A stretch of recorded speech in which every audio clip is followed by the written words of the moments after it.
Isa sa pamamaraan na ginagawa namin sa ngayon, pagdating sa mga conduit pipe natin or yung ating mga abang para sa ating mga electrical, especially yung ating CO or yung ating convenience outlet. So kung napapansin nyo kasi mga bossing, hindi na kami naglalagay ng tubo dito sa flooring.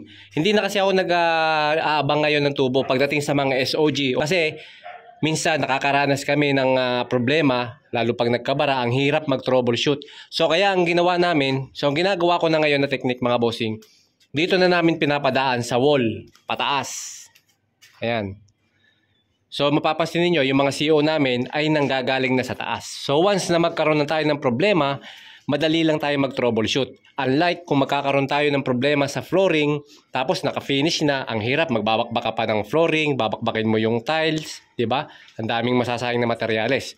Hassle. Ito, napakadali ng troubleshoot niyan.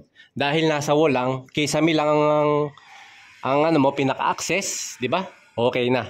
So yan yung aming technique. Tapos, ayan mga bossing, kung gusto nyong gayahin, nakadepende naman sa inyo. Kung ayaw nyo naman, walang problema mga bossing, depende sa inyo. So bali nag-aabang na lang ako pagdating sa flooring, yung mga slab na. Pero dito sa mga ground floor, sa mga SOG, hindi na talaga kasi 2 times na ako naka-experience na nagkaroon ng bara yung tubo namin.